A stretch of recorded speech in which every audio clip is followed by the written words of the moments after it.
In the 78th episode of the A.S.A.P Tech News, we talk about GOODRAM and their new SODIMM DDR4 RAM modules. EK Waterblock has a new waterblock for EVGA graphics cards, Mushkin announces their new M.2 SSD series, and Silicon Power has a new M.2 PCIe Gen 3 SSD. We start with the Polish manufacturer GOODRAM, which has launched a new SODIMM DDR4 RAM module with a total capacity of 32GB and running at a frequency of 3200 MHz. This is an industrial-grade RAM stick, which means that it might use looser timings to gain more reliability and endurance. Remember, in an industrial environment, endurance and lack of issues is key in order to gain more revenue. Nevertheless, this RAM module is advertised to run at 3200 MHz with a CAS timing of CL22.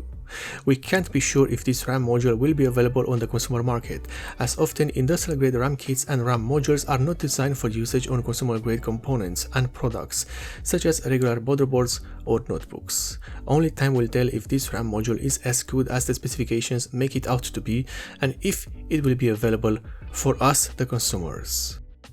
We continue with EK Waterblock and their new graphics card waterblock designed to work with the EVGA RTX 3080, 3080i and the RTX 3090 XCC3 graphics cards. This new waterblock is called the EK Quantum Vector 2, the same as the latest graphic card blocks from EK Waterblocks, only that this model is compatible with only the EVGA models before mentioned. What this graphics card waterblock has is the third generation vector cooling engine, which combines the jet plate with a 3D machine plexi insert to improve flow distribution and thermal performance. These waterblocks use a 11mm thick copper-made cold plate with an acetal terminal attached directly and a robust single O-ring top design for increased reliability. The RGB system installed on these waterblocks uses the addressable RGB system LEDs, and it is powered using a standard RGB connector. However, the RGB design is different based on what version of the waterblock you use.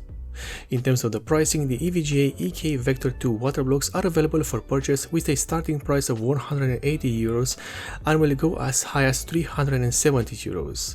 The pricing depends on what variant of the waterblock you get and its accessories. Next, Mushkin, a company we've almost forgotten about, has announced a new M.2 SSD series, the Redline Vortex. These new M.2 SSDs use carbon nano heat dissipating labels, which will act as a passive heatsink for the internal components of the SSD. In addition, the Redline Vortex SSDs use an InnoGrid memory controller, the IG5236 to be exact. This controller is brand new from a company that again is brand new to this sector of the market. The SSD uses the PCI Express Gen 4 interface and has a rated writing speed of 6800 MB per second and a rated reading speed of 7000 MB. This value will vary, of course, based on the platform you use. The Redline Vortex series has only 3 SSDs for now. All the same, apart from the storage capacity, you get a choice of either a 520GB model, a 1TB model or a 2TB model. No words for a higher capacity models as of yet. And finally, Silicon Power announces a new M.2 SSD, the UD80.